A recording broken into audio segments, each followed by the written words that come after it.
Toya Yvonne Jackson, May 29, 1956. The quietest name in a legendary family. The breeze that drifted through the Jackson Symphony without anyone patient enough to stop and listen. Born with a name too heavy, living among people the world considered icons, Toya was never truly allowed to live as a regular person, nor ever recognized as a star. She was the offbeat harmony in the Jackson Orchestra, and for that, her life became a long string of effort, loneliness, pain, and erasure. In the dazzling lights of Las Vegas, she once stood, wearing glittering outfits, flashing bright smiles, singing songs she knew no one would remember. But that light never belonged to her. It reflected off the Jackson name she bore, not from Toya's true self. She once told a friend, "The stage lights may blur the loneliness, but they never warm the heart." As the fifth daughter of Catherine and Joseph Jackson, Toya was born into a family that did not allow failure. She was molded from childhood, trained like a machine for entertainment. While normal children were allowed to fall, cry, or make mistakes, Toya, like her siblings, was only allowed one outcome: success.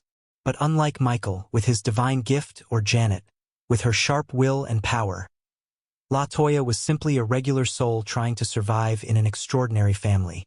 She released her debut album in 1980. It received mild praise, but made no real impact. Her following efforts faded into obscurity.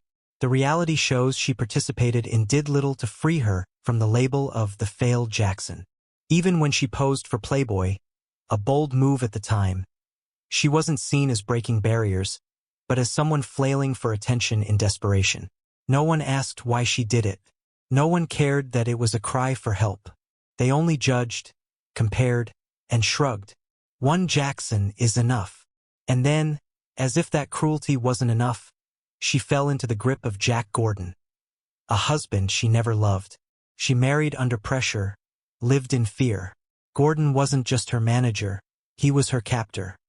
He turned her into a money-making tool, forcing her into exploitative contracts, coercing her into erotic photo shoots, threatening, beating, and isolating her from her family. She was once locked in a hotel room for days with no food, no contact. In her private journal, she wrote, "Each day I live is a day I die a little more." She tried to escape many times, always caught. Once, on a rainy night in Paris, she ran barefoot from the hotel in only a thin shirt. Police found her shivering in a public phone booth, unable to speak. And still, she was taken back.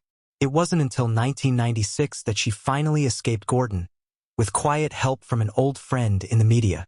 But by then, she was broken. Her spirit was frail, her body worn down.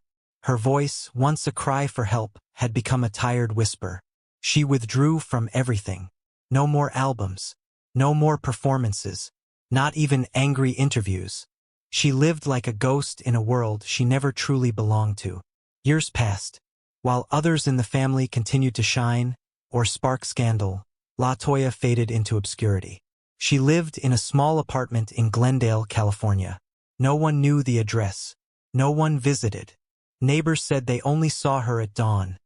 Wide-brimmed hat, dark glasses, always alone. Then one day her body began betraying her. Doctors diagnosed her with a rare autoimmune disorder, unnamed, incurable. It silently ate away at her nerves, her mobility, her mind. She began to forget, then lost her speech, then couldn't lift her hands.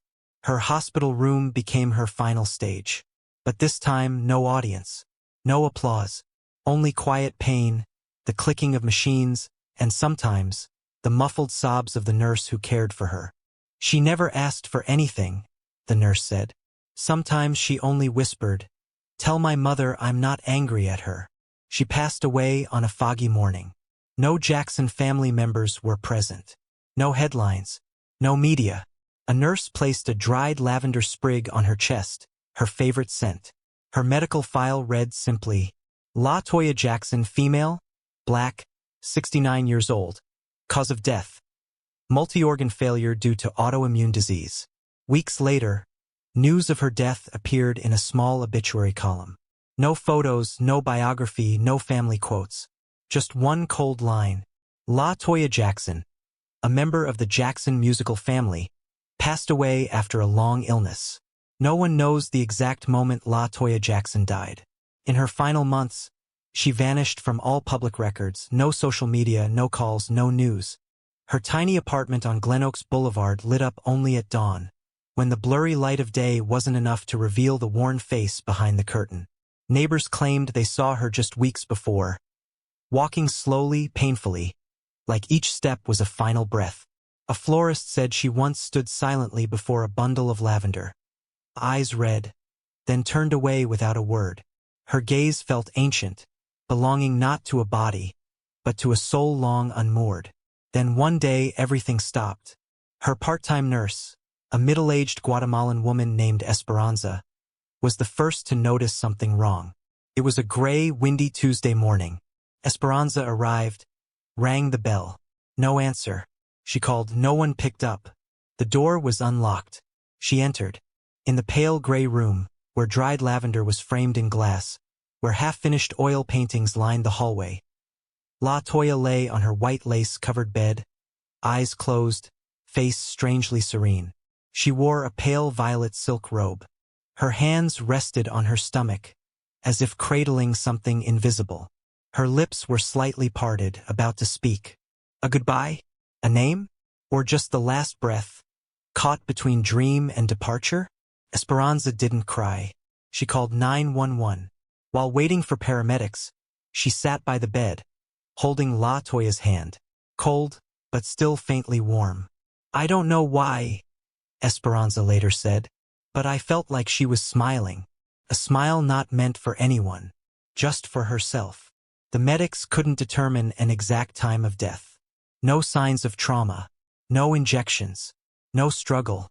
Everything felt too peaceful, as if death had entered, sat beside her, held her hand, and left with her.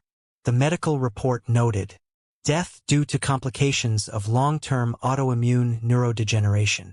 But few believed it was so simple. Questions began to swirl.